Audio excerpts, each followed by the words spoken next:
Emulation is important. Come on, guys, I can only sell so many organs. Listen, nostalgia is one hell of a drug, and unfortunately, when you need a fix, you need a fix. And considering that one dose of Smash Bros. Melee for the GameCube is $80, I think I'm gonna have to consider my other options.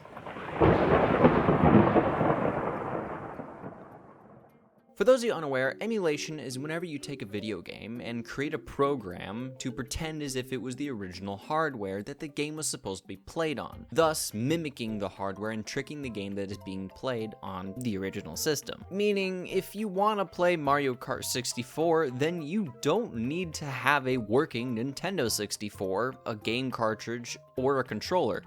All you need is a computer. And by getting an emulator, such as Project 64, you can now pretty much play any game as they were when they were released. Not only is it cool as hell to experience the history of video games, it's also incredibly important.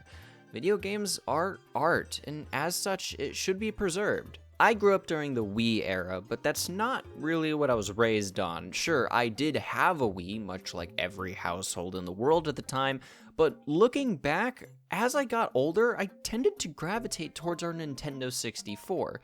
Listen, I was a stupid kid, and honestly, I don't know what I was doing in most of the games, but as I grew, so did my own skills.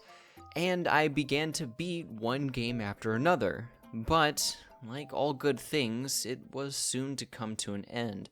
Eventually, the cartridges stopped working, controller joysticks started drifting, and pretty soon, the Nintendo 64 I had grown up with was nothing more than a plastic box. And it's odd to realize how much value I put into it when it worked. I still have that console. It stopped working a little under a decade ago, but I can't bring myself to get rid of it, even after we got a replacement on eBay. And, well, that's where I think a big problem begins. The Nintendo 64 was made in the 90s. Nintendo no longer makes the system, the cartridges, or games for the system.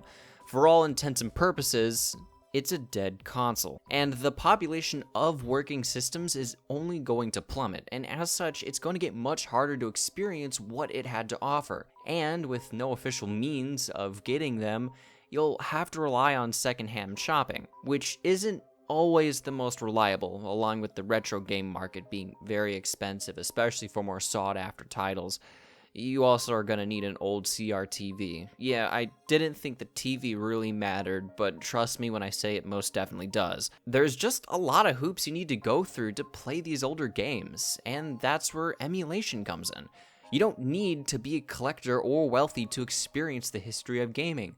All you need is a mid to high tier computer. Now, let me be clear. I will not argue that the best way to experience these games was on their original hardware as they would have been.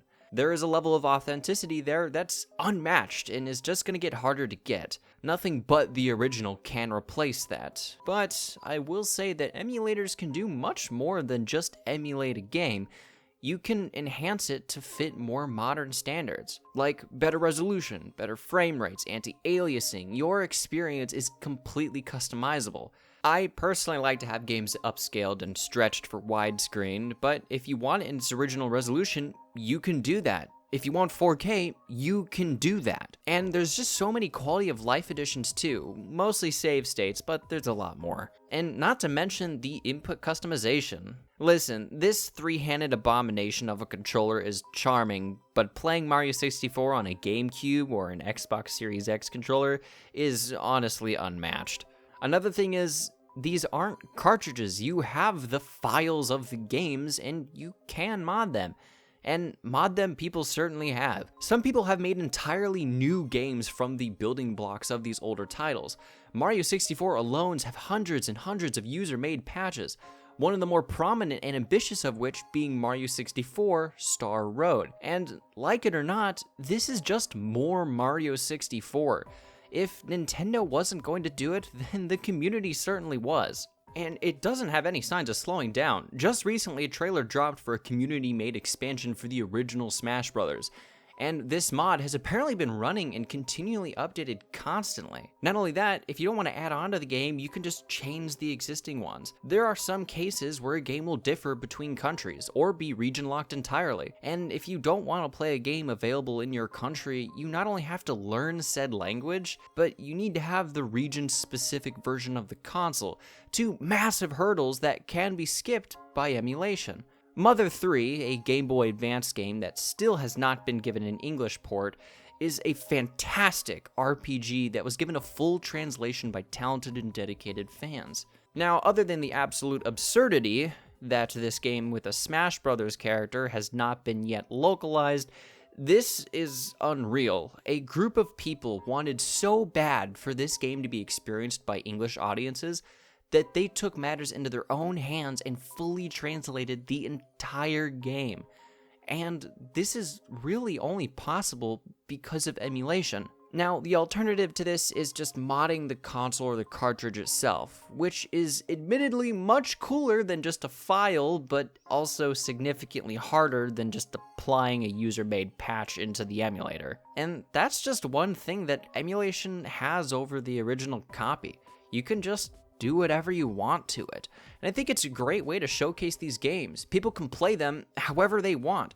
They can play using the original resolution, upscaled or modded, and along with that, you can make your own mods. And in my opinion, I don't think there's a better way to show your appreciation for a game than to add on to it. I mean, I don't because I'm dumb. And if I wasn't dumb, I probably still wouldn't do it because this seems like a lot of work. Now, I will say that there is something to be said about a game losing its integrity when it is modded, and yeah, it kinda does. But I still think modding is neat nonetheless. Plus, if mods are made, it's new content for a game, which just means more of that game for people to enjoy. I think that modding games, at least single-player ones where other people aren't affected, is a good thing, and I don't understand why some people would think otherwise. Now, I personally have only modded 3 games through emulation: the English patch for Mother 3, Star Road, and a modded version of Majora's Mask for the 3DS. Honestly, I do just prefer to play it on the 3DS.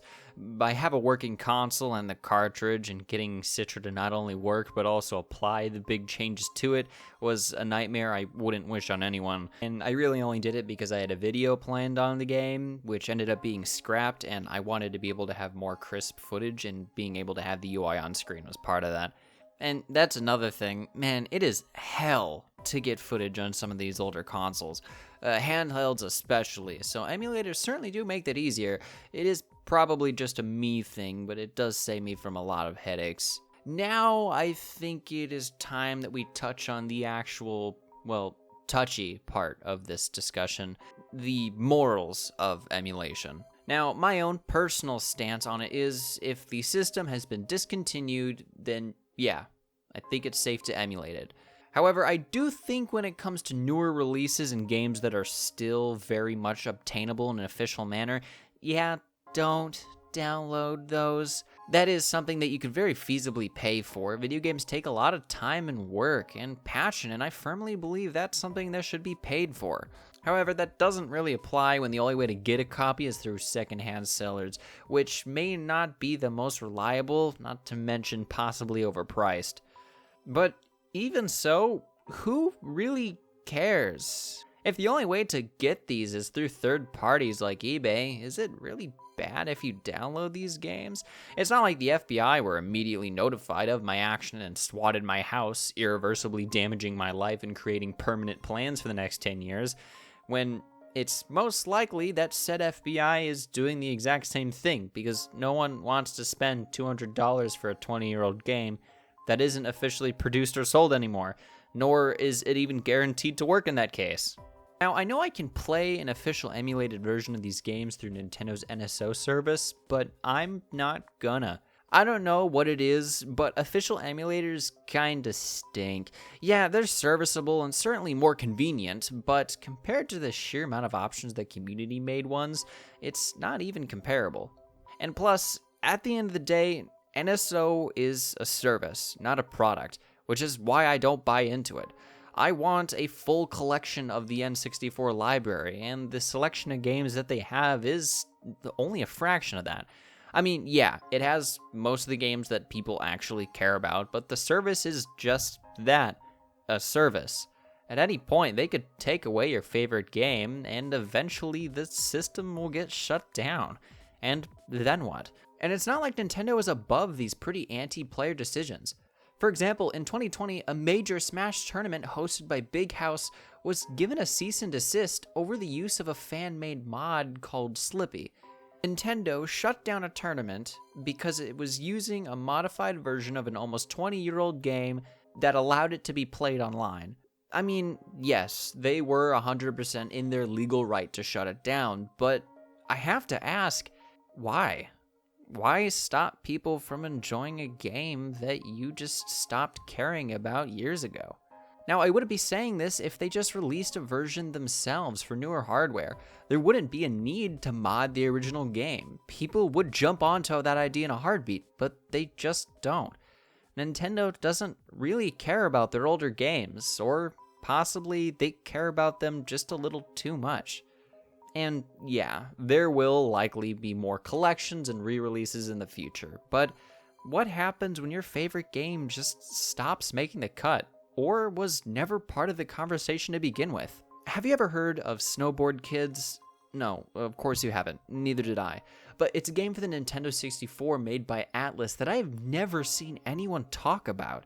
And as such, it's never gotten a re-release or an official emulation anywhere, because why would it?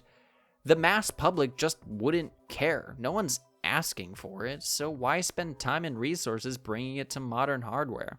And that's kind of my point. Just because a lot of people don't care about it, does that really make it okay to be forgotten? Because somewhere out there, this is someone's favorite game. And I know this because that's how I found out about it. Just someone talking about a game they liked. Listen, at the end of the day, people don't work hundreds upon hundreds of hours dumping whole systems worth of ROMs just to stop a company from getting paid. They stopped selling them years ago and already made their money and moved on. No, the community does it because they know that eventually a time will come where there won't be a single working Nintendo 64 or original PlayStation out there. And they do it so that when that time comes, these games won't be forgotten or lost to time. And I think that's important. Video games are art, and I don't think anyone wants art to be forgotten. I've been Koji, and even though it's a heated topic, I think emulation is important. And with that, if you liked the video, then leave a like, and if you want to see more, then press that subscribe button. And if you have your own experiences or opinions on emulation, let me know in the comments below. But with all that, I hope you all enjoy the rest of your day, and I will see you all in the next video.